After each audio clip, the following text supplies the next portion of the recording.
Neemias capítulo 8.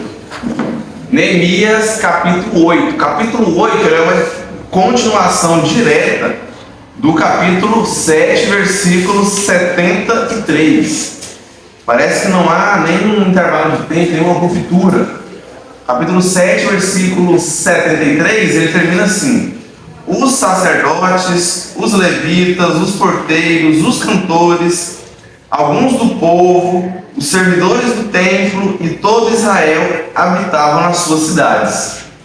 Em chegando o 7º mês, e estando os filhos de Israel nas suas cidades, todo o povo se ajuntou como um só homem na praça diante da porta das águas. Então é assim que começa o nosso capítulo 8, com um grande ajuntamento, uma grande reunião, o que a gente pode chamar aqui de um grande congresso bíblico, entre aspas, um acampamento, né? O pessoal saiu de suas cidades e eles se reuniram ali com um único objetivo, e dentre esse objetivo, vários outros. O objetivo de obedecer ao Senhor, de glorificar o teu santo nome.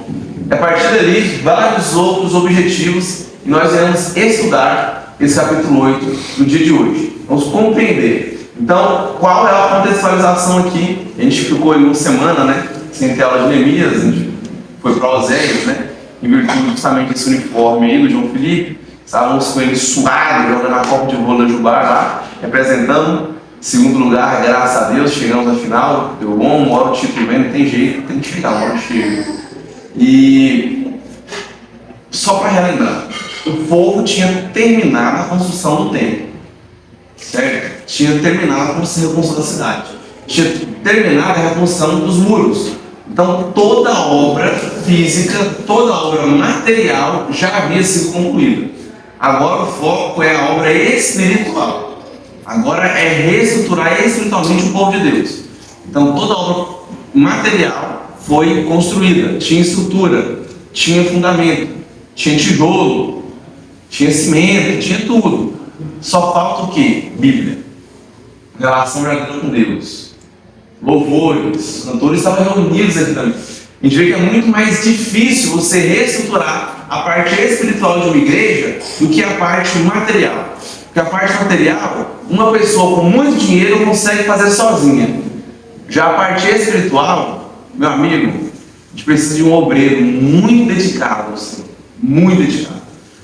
Alguém que, cara, que trabalha com ardor. E essa pessoa precisa dedicar anos de sua vida com outras pessoas que depois vão ter que dedicar anos de sua vida para então reerguer espiritualmente uma igreja, imagina um país, né? Uma cidade, cara, uma família. Então a gente vê que essa reconstrução espiritual é o foco. E é o foco não somente no capítulo 8, mas capítulos 8 a 13, ao final de Neemias, mostra justamente como aconteceu isso. Então a gente tem duas partes de Esdras. A primeira, Neemias. É que Esdras e Neemias é o mesmo livro também. A gente tem capítulo 1 até o 7, que foca na reconstrução material do muro que protege o povo de Deus de ataques dos inimigos. O contexto da época é diferente. E a gente tem a reconstrução espiritual e como isso aconteceu a partir do capítulo 8. A gente tem uma segunda etapa. Agora a gente tem uma outra parte do livro. E que parte incrível, meus irmãos. Que parte incrível. Esse capítulo aqui. Estou amando Neemias, né? Como eu falei, para mim já são um dos melhores livros assim, da Bíblia, do Antigo Testamento, sem dúvida. É um livro que fala sobre liderança. E esse livro aqui, como nenhum outro livro, ele te ensina como pregar. Como tem que pregar? Como deve ser uma pregação. E pregação expositiva, viu? A gente vê que os princípios da pregação expositiva são bíblicos. A gente não pega o princípio de uma pregação e joga aqui dentro. A gente extrai do texto, ao contrário, o princípio de uma pregação. A gente vê que todo o povo se juntou no 7º mês. O 7º mês era o mês de Tixi. Não é assim que pronuncia, obviamente. Não fala hebraico, mais uma vez. Ninguém é conhecido isso. Que era o 7º mês do ano. Esse 7º mês do ano era, na verdade, um ano novo judeu. Era o primeiro mês para o judeu. É lá que eles celebravam o ano novo durante 2 dias. Esse mês era considerado o mês mais importante para o judeu. Esse mês está compreendido aí para a gente entre os meses de setembro e outubro, né? Ele começa em setembro, vai terminar em outubro. O mês mais importante para os judeus. Por que era o mês mais importante para os judeus? Além de ser o ano novo, eles tinham 3 festas, cara. 3 festas. 3 datas importantes nesse mesmo mês. Primeira data importante: no primeiro dia do mês, eles celebravam a festa das trombetas. O que era a festa das trombetas? Era quando eles tocavam o shofar, que era aquelas trombetas com chifre de carneiro, né? Que você deve ter visto em alguma série, algum filme de época por aí. Então eles tocavam a shofar. Para que eles tocavam a shofar? Tocavam as trombetas, por isso é uma festa das trombetas. Trombeta era só de alerta, era um aviso. Era para avisar o povo: olha, o dia da expiação está chegando. Se prepare, arrependa-se. Então era um chamado do povo ao arrependimento. Ao arrependimento. Primeiro dia do mês. O 10º dia do mês, segunda data importante, acontecia o famoso dia da expiação. O que era o dia da expiação? Era quando, no Santo dos Santos, o sumo sacerdote poderia entrar lá e ele ia expiar o pecado de todo mundo. Isso é, oferecer um sacrifício, oferecendo um holocausto, né, para que Deus perdoasse os pecados de todo o povo de Israel. E ao mesmo tempo, todo o povo também oferecia seus sacrifícios pessoais. Todo mundo levava seus sacrifícios pessoais. Porém, tinha o sumo sacerdote como representante de todos que levava o sacrifício até lá. Então, esse era o único dia do ano que ele poderia entrar. Dia 10 do 7º mês, que é o mês de Tissi. Segunda data importante. Terceira data importante, dia 15. Dia 15 dava início à festa dos tabernáculos. Eu quero convidar vocês a abrir rapidamente, mantém aí em Neemias, abrir lá em Levítico, ok? Capítulo 23. Levítico, capítulo 23. São 3 versículos. Levítico, capítulo 23, versículos 4, do 40 ao 43.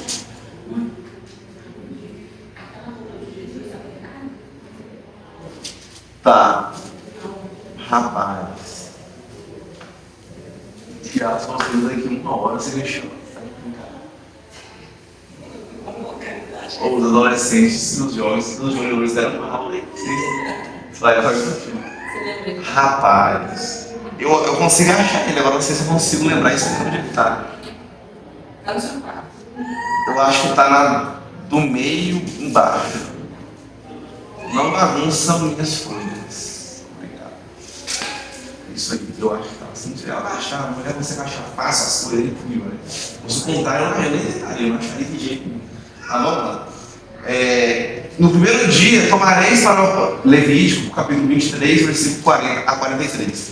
No primeiro dia, tomareis para vós outros frutos de árvores formosas, ramos de palmeiras, ramos de árvores frondosas e salgueiros de ribeiras. E por 7 dias vos alegrareis perante o Senhor vosso Deus. Celebrareis esta festa como ao Senhor por 7 dias, cada ano. É estatuto perpétuo pelas vossas gerações. No 7º mês celebrais. 7 dias habitareis em tendas de ramos.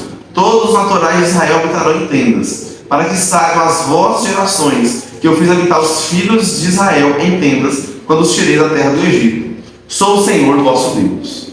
Então a gente vê aqui que Deus ordena a festa das tendas, né? Ou a festa dos tabernáculos, ou ainda a festa dos ramos, porque as tendas eram feitas de ramos. A gente tem 3 nomes entre as festas, a festa sendo festa dos tabernáculos, o nome mais usual e mais técnico, mais formal, podemos assim dizer, né? Então, festa da barraquinha, né? Também não é, está personalizado, ok? Para que era essa festa? Para celebrar que o povo de Deus estava fugindo ali do Egito, eles habitavam em tendas. Você nunca parou para pensar nisso, não, cara?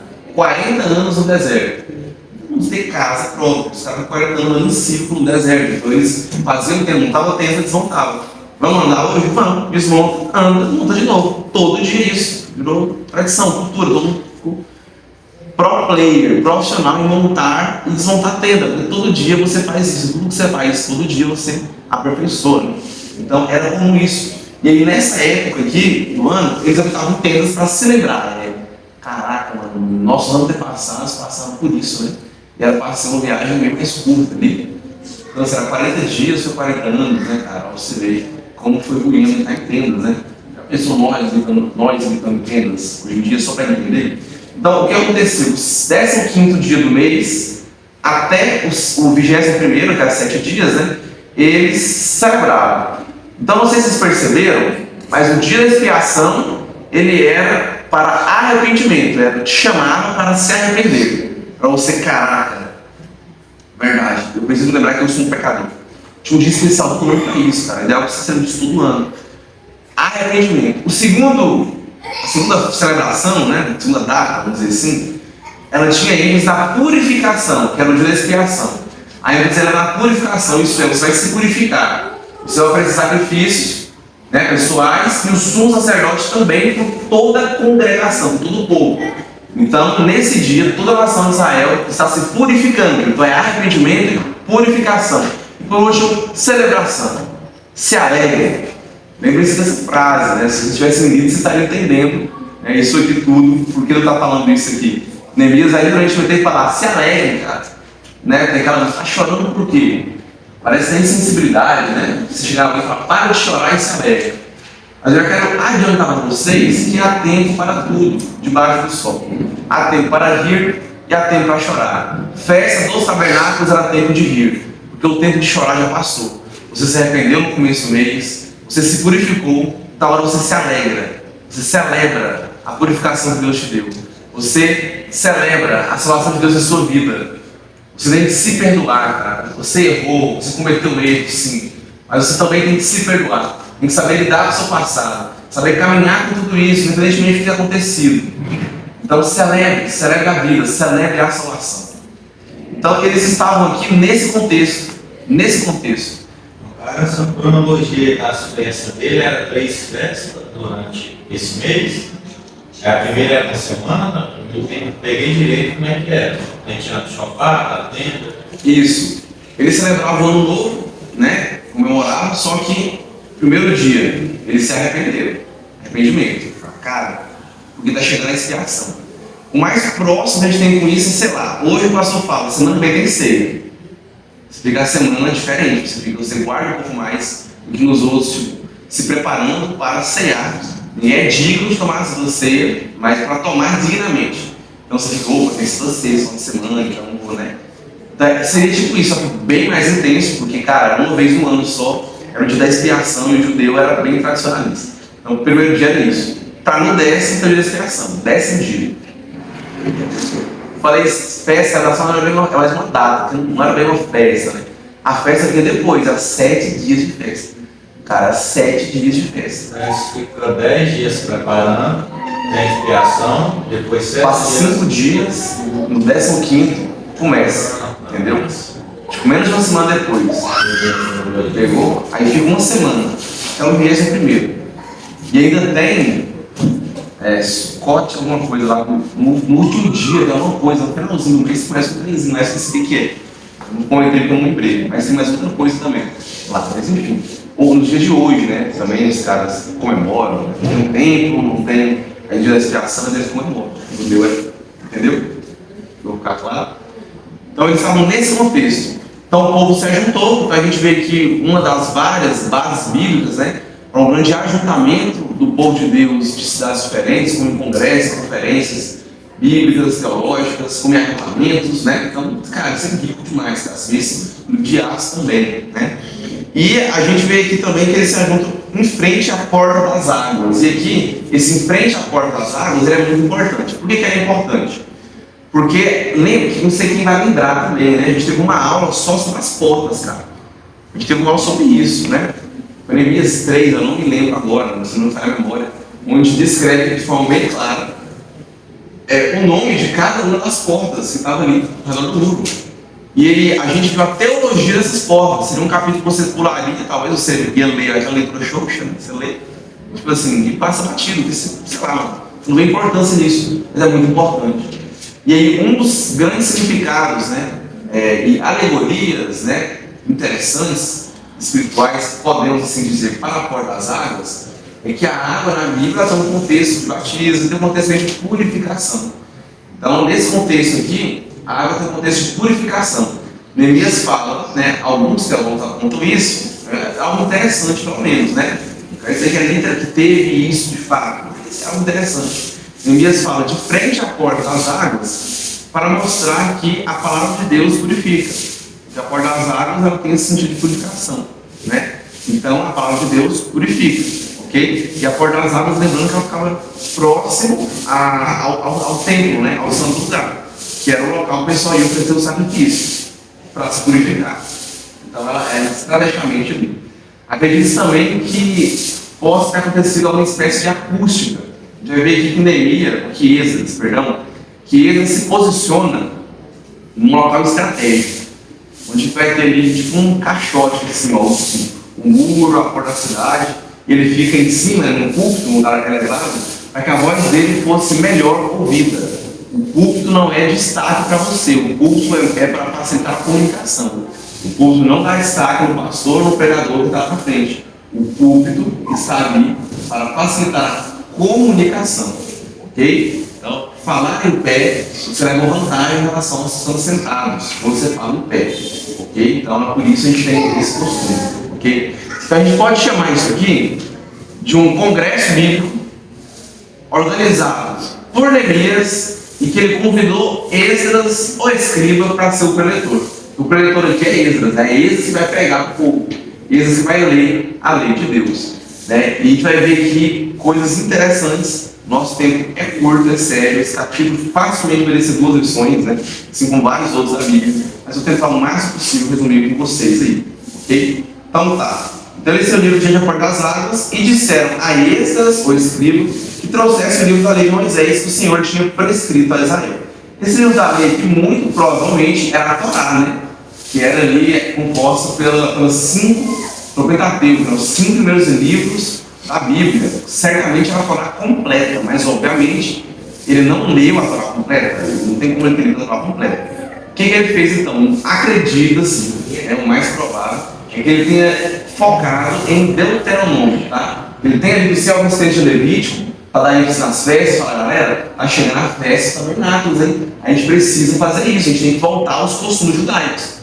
Então, mas ele deu uma ênfase maior, provavelmente, em Deuteronômio, né? Que é aquele final, que é literalmente um resumo ali que Deus passa um pouco, né? Prestes a entrar na terra prometido.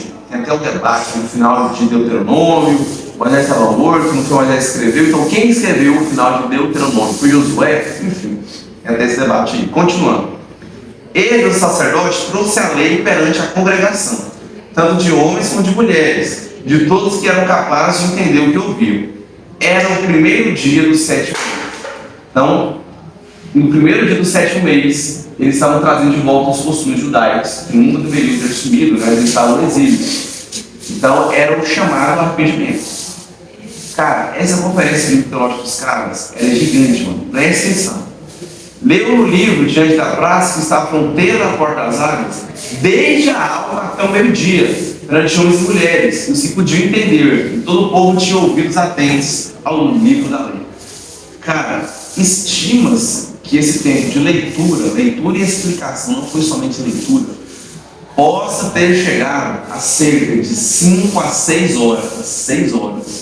Foi da alva, quando o sol nasce, até o meio-dia.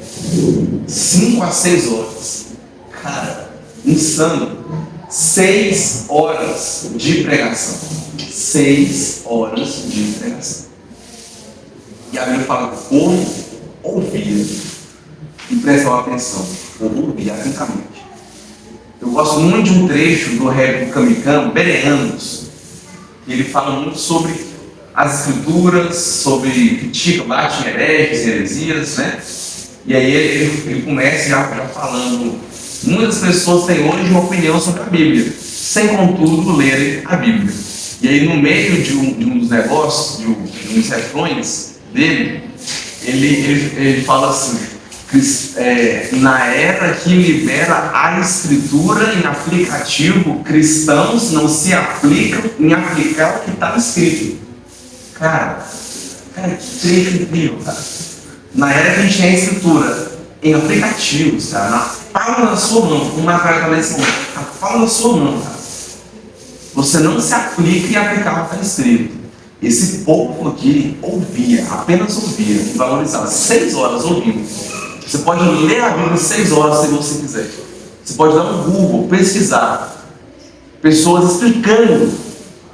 E você entender e compreender. Você conhece pessoas, você pode dar mensagem para elas te ajudarem a compreender o texto. Você conhece pessoas. De onde responder? e você não faz isso. Você não valoriza. Senão, na era que libera a escritura em aplicativo, os cristãos não se aplicam em aplicar o que está escrito. Aliás, vai aplicar como? Não lê. Porque muitas pessoas estão conhecendo a Bíblia sem nem ler a Bíblia. Tem gente na igreja cristão que nem lê a Bíblia. Vai ter uma opinião, saber como. Não tem como. Então, cara, valorize as escrituras. E não podemos deixar também de ver que aqui houve uma pregação e uma exposição da palavra de Deus. Não foi somente uma leitura, mas foi uma exposição da palavra de Deus. Então, às vezes a gente não aguenta 30 minutos de sermão. Na cultura moderna, parece que quanto menos tempo for o sermão, melhor é. Meninos, menos de 20 minutos não é sermão. É palavra de Deus, é claro. Você pode falar 2 minutos e ser palavra de Deus. Menos futebol, preleção antes do futebol. É palavra de Deus, cara. 2 minutinhos. 5 minutos, beleza, é palavra de Deus. Mas não é uma pregação. Pregação ela tem uma estrutura, ela tem começo, ela tem meio, tem final, tem introdução, ela tem um desenvolvimento legal, ela tem uma conclusão, que é chamadinho. Menos de 20 minutos é uma palavra, é uma devocional, mas não é uma pregação. Eu estou falando questão de alimento principalmente sim. Mas eu, sendo muito sincero, eu fico preocupado com a igreja que não tem uma pregação robusta, uma exposição boa das escrituras. Ela pode ser, sei lá, 15, 12 minutos e ser exposição, ser bom. Mas, cara, o tempo ajuda você a desenvolver melhor, né? Os tesouros espirituais encontrados na escritura, cara. Se você não olhar a Bíblia, não tiver um tempo de oração, você não vai escalar, vai encontrar as preciosidades que tem aqui nesse livro. Se a gente pudesse, por exemplo, ter em 2 aulas dessa lição, a gente teria um proveito melhor. Garanto isso para vocês. Bem melhor. Se eu tivesse dado o dobro que eu estudei para essa lição, eu teria já um proveito melhor. E vocês também, e você vai estar melhor ainda. E é sobre isso. Então, por que reduzir o tempo do sermão? Entendendo que existem contextos e contextos. Nós moramos numa cidade pequena, onde literalmente, vamos ver a casa mais longe aqui, sei lá, o Cezinha, que mora do outro lado. Ele vinha aqui, ele não gasta nem 10 minutos, literalmente. O cara vai gastar nem 10 minutos, sendo que no Açúcar vai gastar 10 minutos de moto. Mas o cara vinha aí, né, de a pé, de bicicleta, né, ele vai gastar isso mais ou menos também, ok? Então, cara, a gente mora perto um do outro. Um contexto de cidade grande é mais complicado. É tanto que muitas igrejas de cidade grande, eles colocam tanto o culto quanto a EBD em um encontro só, ok? Ah, não fez ainda não, tem que fazer.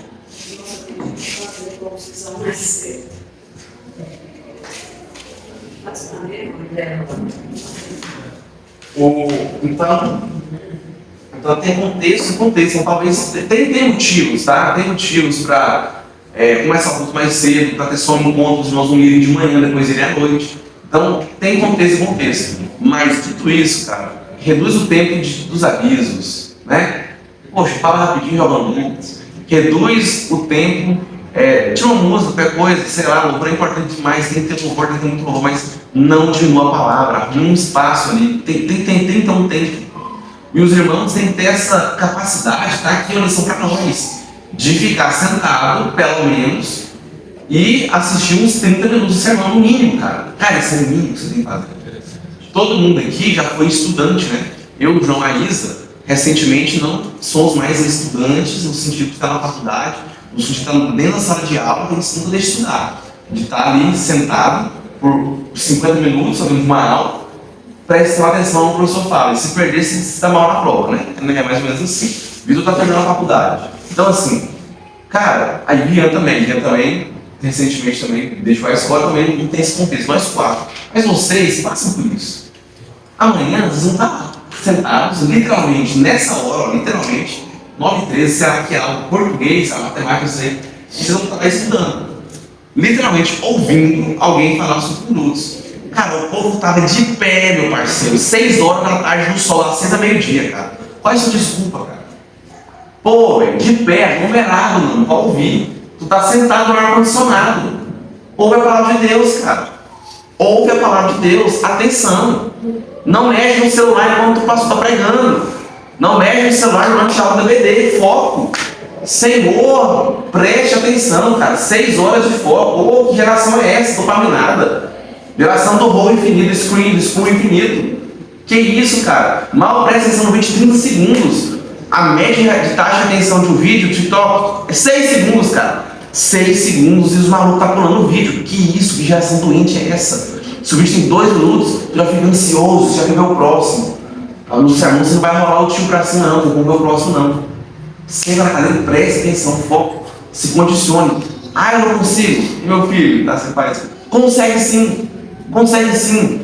Tu tem capacidade cognitiva sim. O que diferencia você desse judeu aqui, de 2.500 anos atrás aproximadamente? O que diferencia você dele? Cara, bora, foco, meu amigo. Não estou falando também que o pastor dá 6 horas de pregação. Então, tem uma conferência, um congresso, uma conferência. Né? Conferências teológicas, bíblicas, elas vão ser pesadas. Vão ter ali 2 horas de palestra, intervalo já volta 2 horas de novo, e é isso. Tá?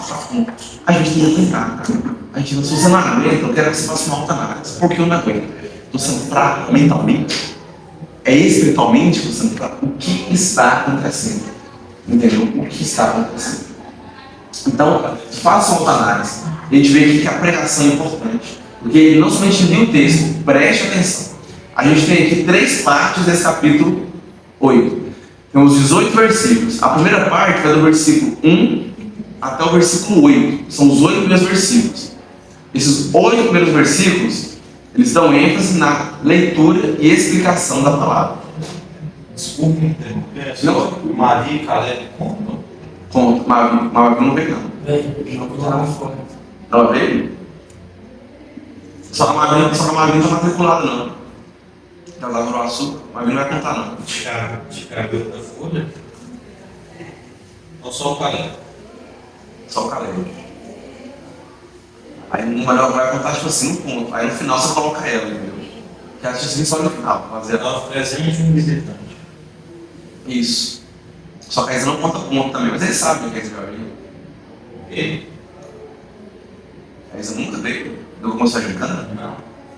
Continuou. Opa! Boa! Então contar mesmo. Só tô lembrando. Visitante também. Vamos ver que vai ganhar essa compreensão. Gostar todo mundo do aí. Mas enfim, continuando, então, 3 partes. No capítulo 1, versículo 1 ao versículo 8, vem essa compreensão, né? Só está compreendendo a escritura. Se ajunta, para, ouve, lê, né? Elas estão ouvindo a leitura e estão aprendendo. A gente vê mais no final dessa primeira parte, capítulo 8, versículo 8, eles estão aprendendo, ok? 2, o que eles estão fazendo? A segunda parte vai dos versículos 9 ao 12, isso, 9 ao 12. A gente vê o efeito que isso tem neles, ok? E por fim, a terceira parte, versículos 13 ao 18, a gente vê a ação que eles tomam. Hernandes Dias Lopes, ele comentando sobre essa passagem, ele fala o seguinte: aqui a gente vê os 3 princípios da pregação positiva: ler, explicar e aplicar. Resumindo, ler, você lê o texto, depois você explica o texto, você expõe o texto, por fim, você aplica o texto. Resumiu, é isso. E é isso que você encontra aqui em Esdras 8. Está aqui, pregação positiva. Você lê, explica e aplica. Vamos lá? Esdras, o escriba, estava num púlpito de madeira que fizeram para aquele fim. Estava de pé, junto a ele, à sua direita, Matitias, Sema, Ananias, Urias, Ilquias e Mazéias. À sua esquerda, Pedaías, Misael, Alquias, Assum, Asbadã, Zacarias e Mesulão. Cara, essa galera em pé do lado de Esdras aí, como é que é o negócio? Então, peraí. Eu já vi em algumas igrejas, essa galera tem muito esse costume, né? É um monte de cadeiras, umas poltronas mó legais, atrás do púlpito, né? E o pessoal fica sentado lá. Então isso aqui seria uma base bíblica para isso? Tipo assim, não tem problema, então o pessoal critica isso, né, cara? Eu vejo falando assim, não, pra que isso? Vai colocar lá, não sei. Cara, vou falar a verdade pra você, isso é um negócio tão irrelevante. Você não perde tempo sobre com isso, entendeu? Mas não, isso aqui não daria base bíblica para isso, no caso. Né? Tem outros motivos para defender isso. Quem se são presbíteros da igreja, no caso, do braço direito. Geralmente tem igreja 5, 8, 10, 15, depende do tamanho da igreja. E geralmente são presbíteros e geralmente. O pastor quando visita também. O pastor também. Geralmente, quando não é o pastor levando a palavra, é um dos caras que se falavam também. Alguns dos caras que você fala atrás é massa. Então, assim, a gente vê que essas pessoas, elas estavam lá, não apenas para ficar lá atrás, entendeu? Beleza? Eu não estou criticando isso, tá? Eu não estou dando opinião sobre isso. Estou falando que esse texto não serve para dar base nisso. Por quê? Se alguém falar assim, não pode, não tem problema. Cara, não. Porque aqui o povo está lá para ensinar o povo, para ajudar a ensinar o povo. Essas pessoas não estavam lá em pé, por acaso, do lado dele. Elas estavam para ajudar a ensinar o povo. A gente vai ver isso na continuação da leitura, olha o versículo 5. Eles abriram o livro, que no caso era um rolo, um grande pergaminho, à vista de todo o povo. O povo, todo mundo viu, né? A multidão, porque estava acima dele, isso é, acima do povo. Abrindo ele, todo o povo se pôs de pé. A gente vê que tem base bíblica, né, cara? Para se colocar de pé diante da leitura da palavra, em reverência à palavra de Deus. O famoso, fiquemos de pé em reverência à palavra de Deus. Cara, tem igreja que leva isso tão a sério, que o pastor não pede, mano. Ele não pede. Quando fala para minha amiga, eu já levanto. Entendeu? Teve uma assembleia mesmo, eu fui para a assembleia, vai vir o Sul, foi a principal sede. Quando eu falei, abra suas bíblias, cara, as pessoas levantaram, não falaram. Então, beleza, ele pediu o pessoal que levantou, cara. Foi esse ensino para tomar. Então, tudo da igreja, e vejo que tem base bíblica para isso, cara. Tem base para isso. Já fui em igrejas batistas que fizeram isso também, obviamente, né? Então, é interessante, né? Não estou falando que a gente está pecando, somos errados em ler a Bíblia sentados, né? Mas, cara, a reverência para Deus é bíblica, tá? É base bíblica. Então, não fique de preguicinha. Ai, vou levantar de novo. Não, levante, rapaz. Reverência. Se o pastor não vir para levantar e se não quiser, tudo bem, tranquilo. Vamos ficar com todas as leituras, ok? Mas reverência. Todo o povo se pôs de pé, cara, instantaneamente. Versículo 6. Esdras bendisse ao Senhor, o grande Deus, e todo o povo respondeu: Amém, Amém. Levantando as mãos, inclinaram-se e adoraram o Senhor com o rosto em terra. A gente vê aqui que ele agradece ao Senhor pelas escrituras. E a congregação responde com um belo Amém. 2 vezes, dando ênfase, né? Amém. A gente tem muito costume de falar Amém, né, cara? O que significa Amém? Tu fala toda hora, não sabe o que significa? Tá de brincadeira, ele é para isso mesmo, né? Ele é para você aprender. Pode falar, Jéssica. Quer? Tradução literal, que assim seja. Assim embaixo, concordo. Que assim seja. Amém. Amém. Então a gente vê que a palavra de Deus transforma-se. Cara, amém. Transforma. Eu quero que ela transforme a minha vida. Que assim seja. O amém significa você entender o que foi falado. Você entendeu o que foi pregado. Você concorda. Você quer isso para sua vida. O amém não é um mantra, não é uma palavra mágica. Não é tomar posse. Não é falar amém vai fazer com que você tenha a bênção. Não. Mas falar amém é tipo, eu confirmo. E muitas vezes você, não sei você, eu pelo menos faço isso. Você fala amém, ó, na sua cabeça, fala amém, cara. Você concorda na sua cabeça, amém. Né? E muitas vezes a gente externaliza isso, não tem problema nenhum em externalizar. Amém. Na sua cabeça fala amém ali, eu ouvi errado.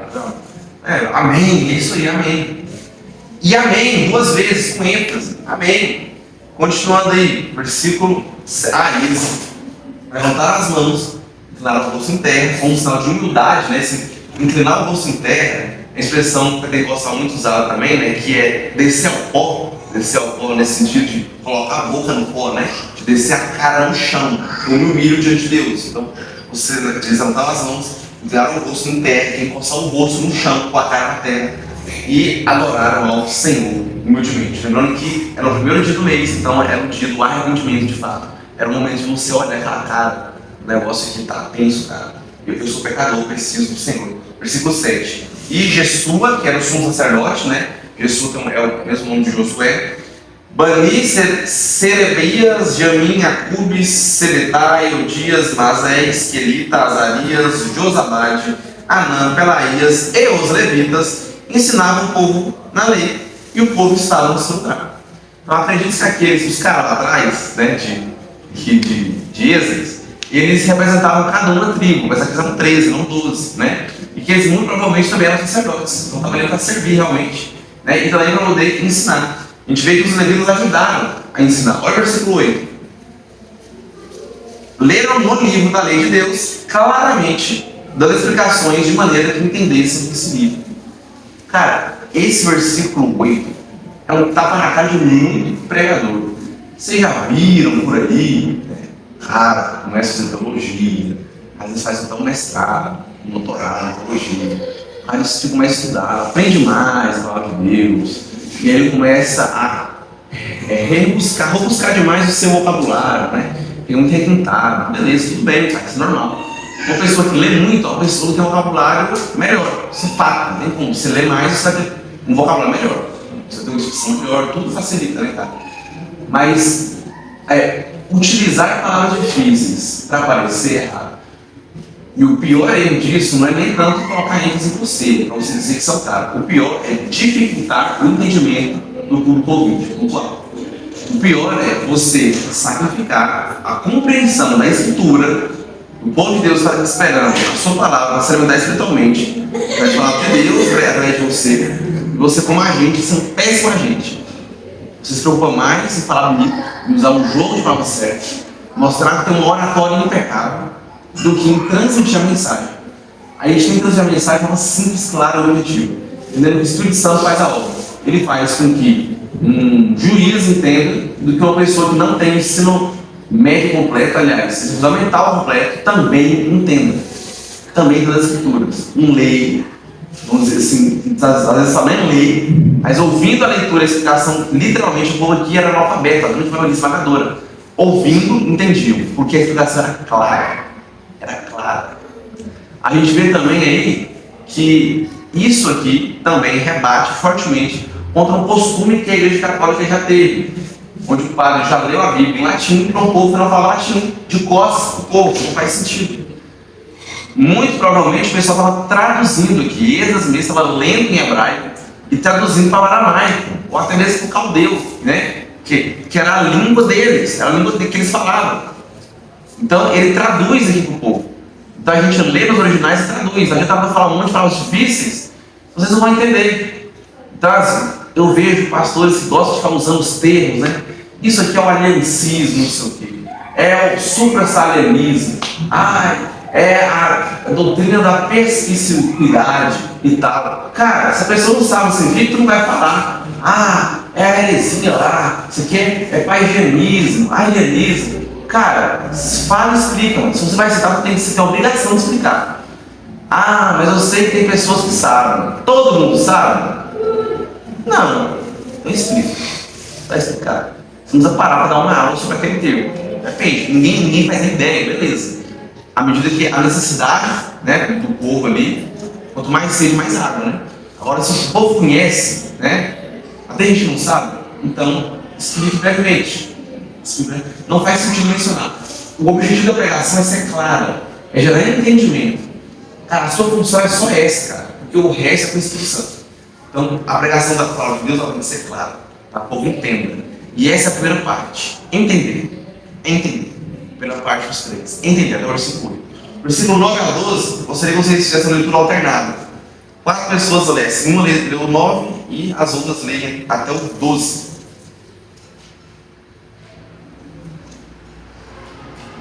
Neemias era o governador, e Esdras, sacerdote e escribas, os levitas que ensinavam todo o povo lhe disseram: esse dia é consagrado ao Senhor, vosso Deus, pelo que não pranteeis, nem choreis, porque todo o povo chorava, ouvindo as palavras da lei. Disse-lhe mais: ide, comei carnes gordas, tomai bebidas doces, e enviai porções aos que não têm nada preparado para si, porque esse dia é consagrado ao nosso Senhor. Portanto, não vos entristeceis, porque a alegria do Senhor é a vossa força. Os levitas fizeram calar todo o povo, dizendo: calai-vos, porque este dia é santo, e não estejais como cristãos. Então todo o povo saiu para comer, beber, repartir com os que não tinham nada, com os que nada tinham preparado, e para celebrar com grande alegria, pois agora compreendiam as palavras que lhe foram explicadas. Cara, é lindo demais, cara. Eu já sabia, já tinha ouvido falar, né, no panorama, que, cara, o capítulo 8 é diferente, né, cara, é especial, por essa questão da leitura da palavra de Deus. Eu estava ansioso, confesso, chegar nele. Mas me surpreendeu, entendeu? É tipo, sei lá, eu espero que na Champions League o PSG ganhe do Arsenal, mas se o PSG meter 5x0 com o Flamengo de Milão, isso me surpreende. Foi tipo isso, cara, foi tipo isso. Então assim, que texto lindo. Eu não sei vocês, meu primeiro contato com o texto foi o seguinte: deixa os caras chorar, né, velho? Por que eles não podem chorar? Depois, em segundo momento, eu pensei, beleza, tá. Ele falou para os caras se alegrar. Mas, cara, não faz sentido, porque Se no primeiro dia é o dia, né, do arrependimento, por que ele vira e fala assim, você está chorando por quê? É onde arrepender, né, cara? Eu tô ouvindo a escritura, E inclusive, que bom aprender, olha. O pessoal ali, eles estavam só ouvindo a palavra de Deus. Eles tinham um tempo de oração. E estudiosos apontam que esse tempo de oração, ele poderia ter em média umas 3 horas, cara. Era um tempo de oração entre eles, orando pelos seus pecados, pedindo perdão dos seus pecados. 3 horas orando, falando com Deus, cara. Às vezes 3 minutos para nós é muito, mas 3 horas orando, falando com Deus. Então, cara, se nesse primeiro dia é o dia do arrependimento, não faz sentido, né? Não faz nenhum sentido Neemias fala, Esdras fala, para de chorar, agora eu choro. Mas quando você lê o próximo versículo, você entende. Eles não estão no primeiro dia, olha aí. No dia seguinte, ou seja, eles estão no 14º dia do mês. Neemias está falando, ei, o tempo de chorar já passou, meu parceiro. Já passou. 14 dias, 2 semanas. Amanhã é a festa dos tabernáculos. Ok? E na festa dos tabernáculos ela tem para quê? Quem lembra? Para no começo da aula. Ela tem de celebração. Nós vemos lá em Levítico. Agora é hora de celebrar, meu parceiro. É hora de se alegrar. Se alegre. Essa é a segunda parte do capítulo 8. A compreensão e aqui o regozijo. A grande alegria. O gozo, a alegria de entender a palavra de Deus. A alegria de entender que Deus me salvou. De saber que eu posso ler e estudar a palavra do Senhor. Tem quem pregue, quem ensine. Entender que o ensino das escrituras tem que ser feito de forma simples, para que as pessoas simples entendam. E Deus usa pessoas simples para ensinar também, mas pessoas simples e capacitadas por Deus. E uma das capacitações é o amor às escrituras, é o zelo, o cuidado, é o estudo bíblico. A pessoa se dedica. Fazer teologia é só uma das várias coisas, não é só sobre fazer teologia, cara. É claro que isso pesa muito. Deus usa várias pessoas aqui, o preparo, pessoas que se dedicam à palavra de Deus. Ele quer usar essas pessoas, porque essas pessoas que se dedicam mais, Deus usa mais. E aí, para fazer as pessoas entendam melhor os diamantes, preciosidades, os tesouros escondidos aqui, estão revelados, estão encavucados, a gente escapa e encontra. E com isso, a gente vai ter grande alegria, grande gozo. Que alegria, cara, saber disso. Que alegria ver isso. Então se alegra. Há tempo para chorar e há tempo para sorrir. Quando as pessoas aí estão chorando, um tempo que é de sorrir. O tempo de chorar, já passou, já foi. Agora é o tempo de sorrir. A gente já pediu perdão aos pecados. A gente já se purificou há 4 dias atrás, veio a expiação no dia 10. Amanhã é hora de celebrar. Engole o choro. Engole o choro. Era muita gente, cara. Certamente, o choro da congregação estava muito alto. Ao poder falar, cara, é boca, silêncio, um sinal. Olha me chamando. Ali, ao mesmo tempo, que sincronia nele. Eu mesmo gosto muito de fazer isso, né? Silêncio, fazer assim. Silêncio, cara, um sinal, um gesto, silêncio. Pare de chorar e se alegre. Versículos 13 em diante. No dia seguinte, ajuntaram-se a Esdras o escriba, os cabeças das famílias de todo o povo, os sacerdotes e os levitas, e isso para atentarem nas palavras da lei. Acharam escrito na lei que o Senhor ordenara por intermédio de Moisés, que os filhos de Israel habitassem em cabanas, durante a festa do 7º mês, que é a festa das tendas, tabernáculos, que publicassem e fizessem passar pregão por todas as suas cidades em Jerusalém, dizendo: saí ao monte e trazei ramos de oliveiras, ramos de zambujeiros, ramos de murtas, ramos de palmeiras e ramos de árvores frondosas, para fazer cabanas, como está escrito a mão de Levítico, né? Então eles leram aquele texto que a gente leu de Levítico, literalmente, começa a aula, Levítico 23, 40 a 43. Vamos fazer isso. Passar pregando, só para lembrar, é anúncio, um grande anúncio, é um post gigante, é fazer uma publicidade gigante, só que é a moda antiga, né? Falar tudo passar, avisando de cidade em cidade, convidando todo judeu para vir para cá. Um aspecto interessante da cultura judaica é em relação às festas e aos usos e costumes e tradições deles.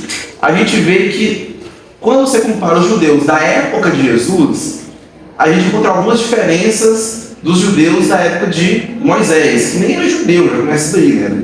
Israelitas, tinham os judeus, né? Da tribo de Judá e tal, mas o povo de Deus passou de israelitas para judeus. e tem algumas mudanças. Essas mudanças começam a acontecer a partir de agora.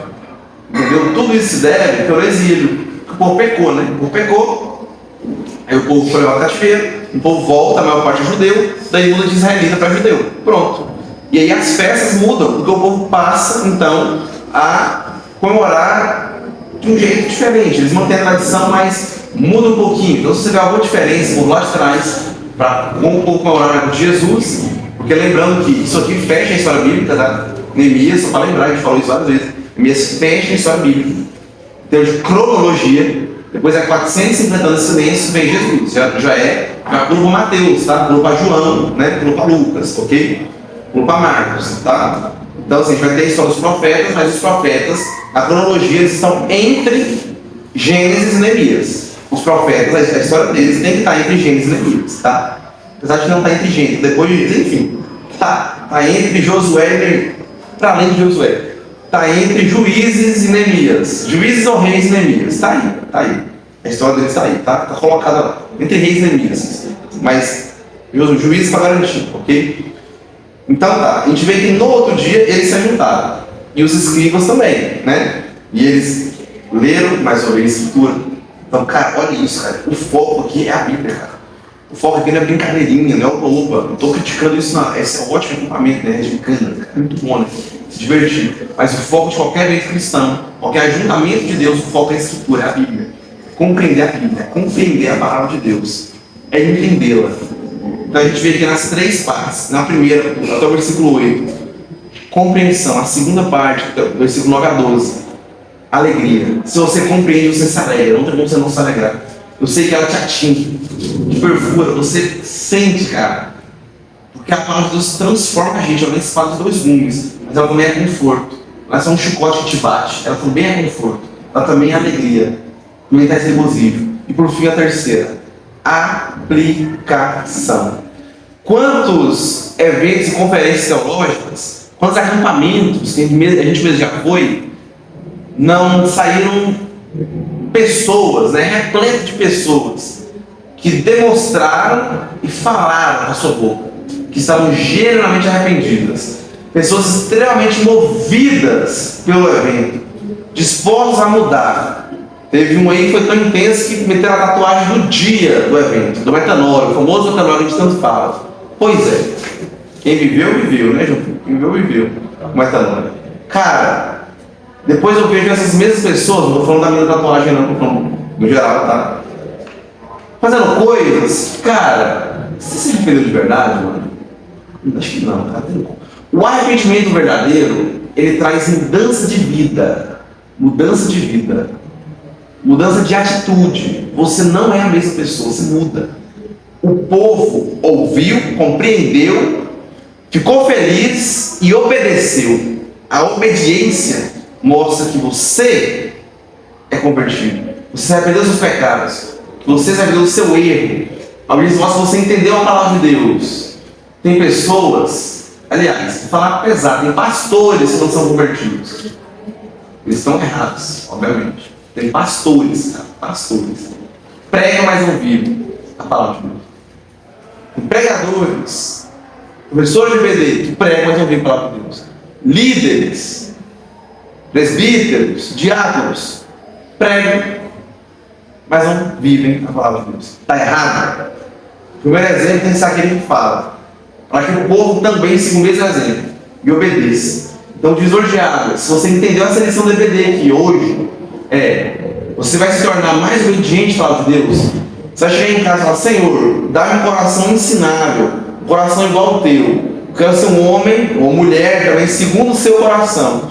Eu quero obedecer ao Senhor, eu quero ser mais obediente. Fiz uma autoanálise em mim mesmo e eu vi que eu estou completamente desobediente. Ou então fiz uma autoanálise em mim mesmo e vi que eu posso obedecer mais. Eu quero ser mais obediente ao Senhor. Eu quero te obedecer, quero ser um exemplo.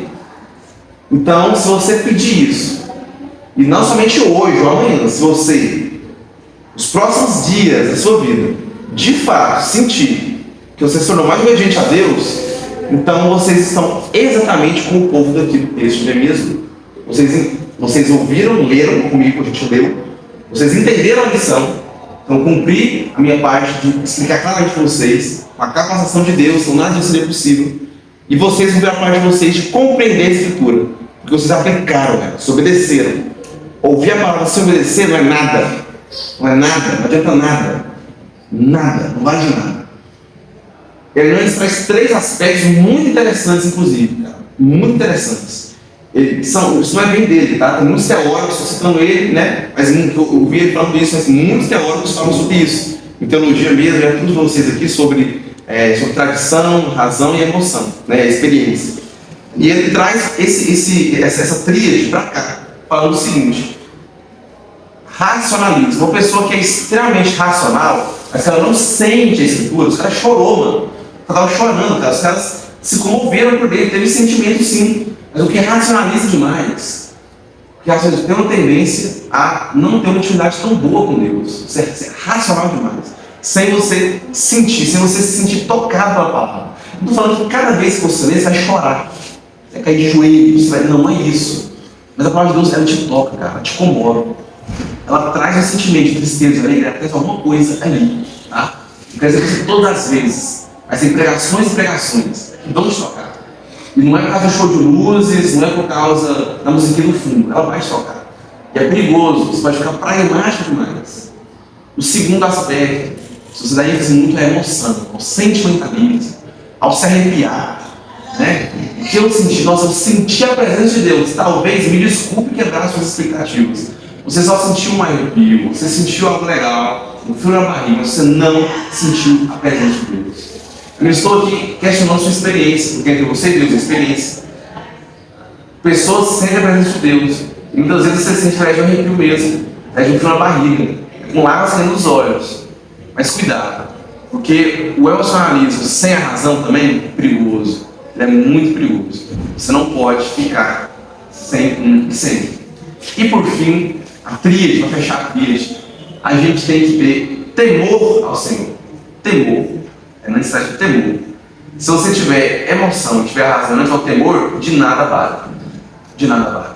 Você compreende racionalmente. Você sente. O cara que sente na hora, depois já esqueceu. Acabou o acampamento, na outra semana tá pior do que estava antes. Outra mesma coisa, não mudou nada. Nada. Mas se eu ouvo uma música e fala, caraca, eu lembrei do acampamento, é isso, zerou. Entendeu? E aí?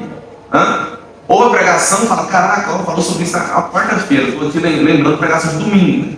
Não mudou nada. E o que só racionaliza, ele sabe, ele entende, não aplica, não vive. Então, o que vai fazer tanto o sentimental quanto o emocional, enquanto que tem os dois, só ter os dois não basta. É o temor. É o temor a Deus. Então, quando você tem a Deus, você obedece ao Senhor. O temor ao Senhor traz obediência ao Senhor. Quando você teme, você obedece. Precisamos ter temor. Santo temor. Temer ao Senhor. Vou obedecer a Deus. Obediência. Conhecer, sentir e aplicar. Eu não sei se vocês fazem isso, vou deixar aqui essa recomendação para vocês. Acompanhem Luiz Saião.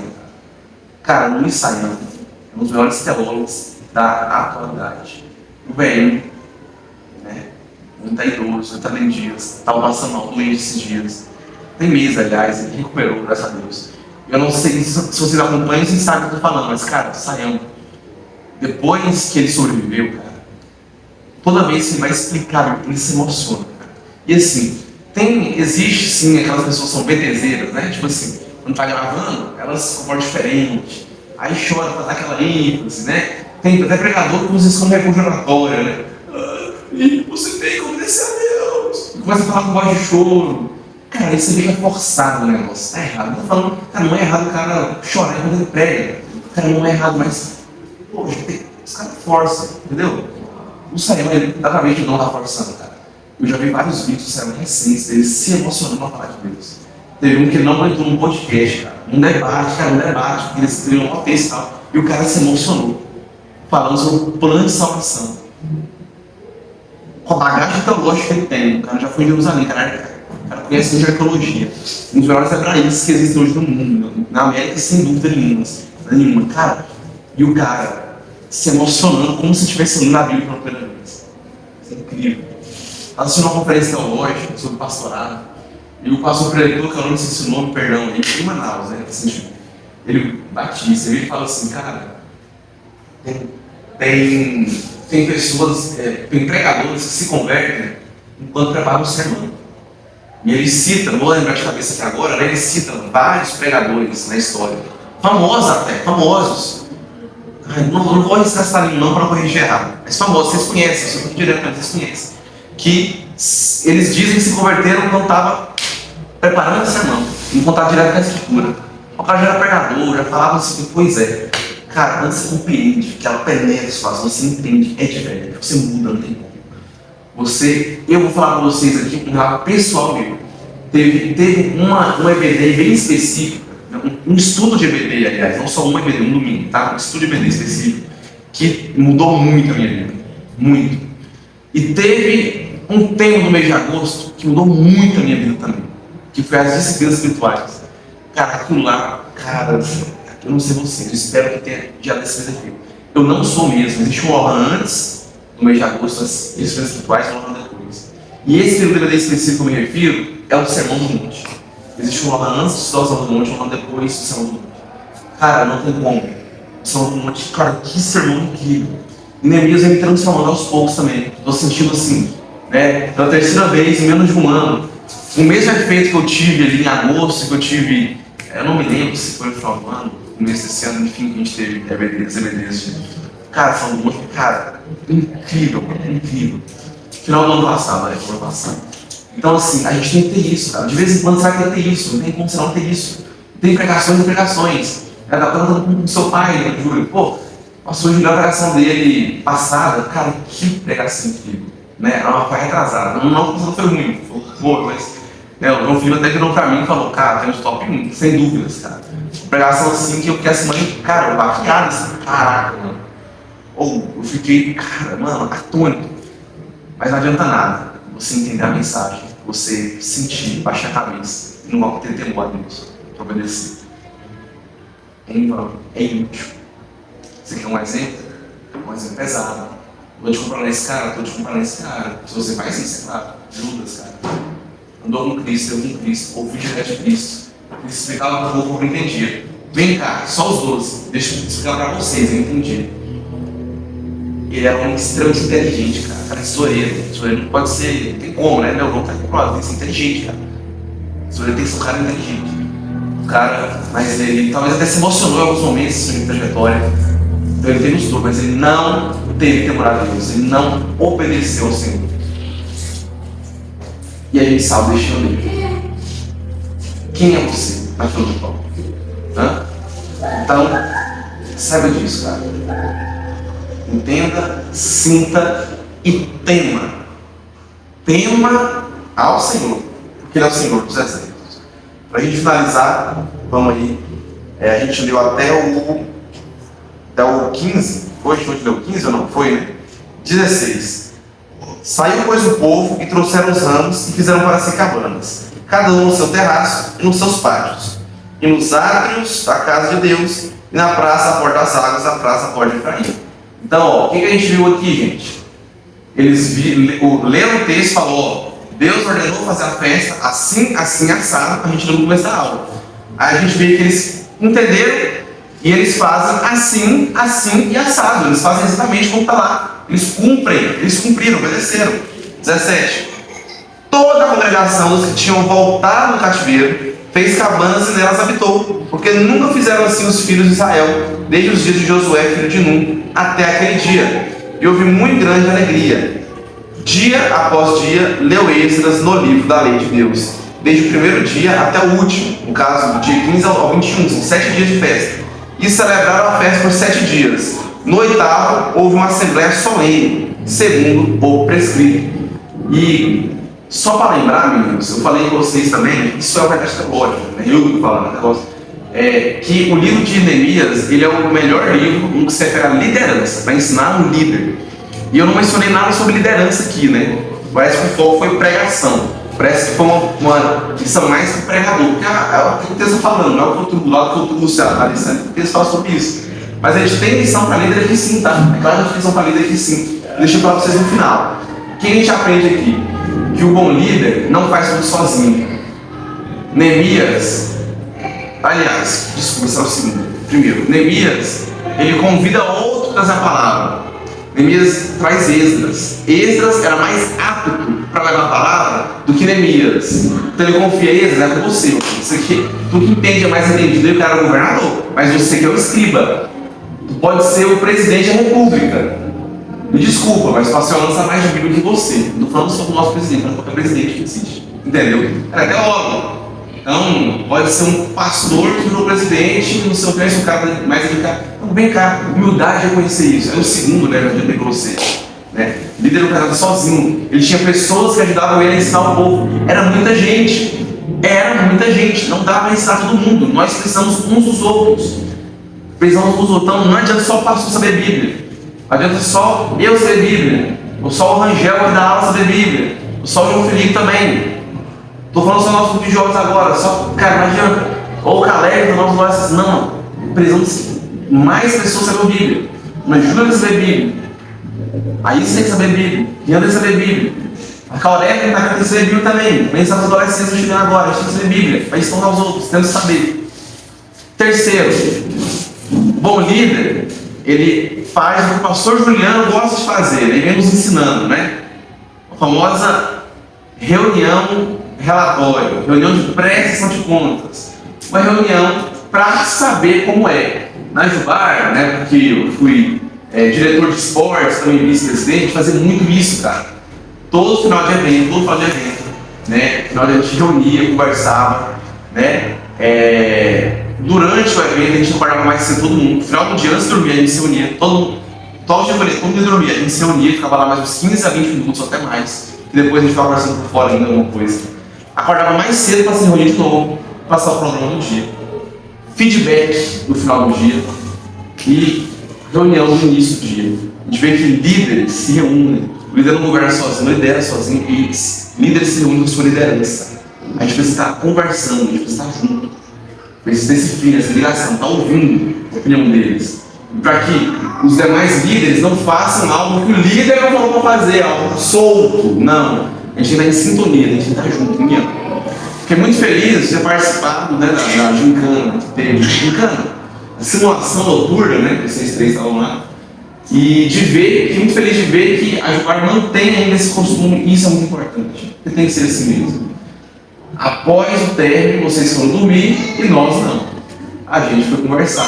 Aí a gente foi pro feedback, da leitura, problemas, dificuldades, se acha que realmente atendeu o propósito. Se teve pessoas botando no coração, ficamos tristes, tinha alguns brincando, rindo, obviamente. Então, esse feedback é importante, cara. E aí, como está a sua juventude?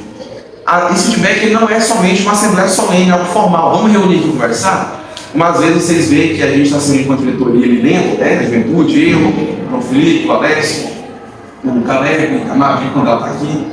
Mas não é somente sobre isso. Mas ela também acontece de forma mais informal. Acontece uma viagem, no carro com o Felipe. Acontece eu indo buscar alguém com o Caleb. Ela acontece enquanto eu estou dentro do ônibus em Coroaçu com o Alessio, ou encontrando a Mavi em algum lugar. Então ela acontece de forma informal também, né, esse feedback. Mas temos que caminhar juntos. Então o Neemias é um ótimo líder, um líder que reconhece que ele precisa de ajuda. Você não lidera sozinho, ninguém lidera sozinho, ninguém faz nada sozinho. Primeiro que a obra é do Senhor, a obra não é minha, a obra não é do Neemias, a obra não é sua, a obra não é do Juliano, do pastor Juliano, a obra é do Senhor, a obra é dele. E Deus usa trabalhadores, ele não usa um trabalhador. A gente vê que Deus usa um líder, ele é a figura de um líder. E a importância da figura de um líder está representada na ausência dele em Juízes. A gente vê isso em Juízes. A ausência de um líder, o que faz? O período nebuloso entre Josué e entre Saul, que é um rei. Que faz, Saul foi também, mas por exemplo, era melhor ter um rei do que nada. Então, esse período nebuloso, onde cada um fazia o que queria, cada um fazia o que parecia reto só para os olhos, sem ter alguém para centralizar, para guiar, conduzir o povo tende a perecer. Isso é errado. O líder não sai deste povo sozinho, o líder prepara outros líderes. O líder faz o que Moisés fez com Josué, não que Josué fez com Moisés. O líder prepara pessoas, futuramente vão ajudar ele a liderar, porque o líder não lidera sozinho. A figura de um líder é importantíssima, tem que ter alguém, cabeça, alguém para guiar, alguém que a bomba final é dele, a responsabilidade final é daquela pessoa ali, joga para ele. Quem que é? A representante legal é aquele ali, ó. Tá, aquela pessoa ali, aquela menina ali, termina ali, beleza. Mas ele não lidera sozinho. Tem aqueles que ajudam muito os bastidores, não aparece. Não são aqueles caras lá atrás, né? Estão ali na frente do culto. Tem gente que ajuda nos bastidores, mas eles estão ali, ajudando o líder. Alguns deles, inclusive, estão aí, e alguns de vocês nem sabem quem é que ajudou a correr de uma. Tem adultos ajudando a correr de uma. Vocês sabem, porque conhecem, né? Sabem que são os que sempre estão ajudando, né? A tia da cozinha, mas enfim, até a gente nem sabe, não faz nem ideia disso. Quem está ajudando? A gente precisa dos outros, e o líder precisa de outros líderes para liderar. Então, resumindo, leia a Bíblia, ouça a Bíblia, compreenda a Bíblia. A Bíblia tem que ser pregada de forma simples, prática e compreensível. Pessoas capacitadas para isso. Eles ali, escriba, não chamou um tiozinho ali da esquina que converteu 2 semanas atrás para pregar para a multidão. Então, o escriba, não que eles não tinham feito isso antes. Se emocione, se permita se emocionar. Não vamos forçar o emocionalismo, ok? Tem pessoas que se emocionam mais do que outras, e isso é normal. Isso é normal. Deus colocou no gene, no nosso gene de homem e mulher, que a mulher ela tem que se emocionar mais com o homem. Isso é DNA, padrão que Deus escreveu, cara. Isso é normal, cara. Acontece. Então, e tem homens que se emocionam mais do que muitas mulheres têm. Tem um que chorando, tudo bem, deixa o cara, mano. Talvez você não chore tanto, seja como eu sou muito, tudo bem, mas se emocione, sinta, permita-se sentir, não racionalize demais. Não se emocione demais, racionalize, pense, entenda. A compreensão é algo racional. E por fim, tema ao Senhor, obedeça. Não adianta nada ouvir e não obedecer. Você tem que ouvir a lei do Senhor. Para aqueles que são pregadores, porque eles vão levar a palavra. Se a pregação for expositiva, não se esqueça de ler, explicar e aplicar a palavra do Senhor. E que vocês apliquem a palavra do Senhor nos seus corações. Que vocês obedeçam a Deus. Aliás, vocês, perdão. Que nós, eu e vocês, que a gente possa ter o coração mais obediente ao Senhor. Vocês vão ficar de pé nesse momento. A gente faça uma oração. Um pedido de obediência ao Senhor. A gente obedeça a lei de Deus e demonstre santo temor. Amém?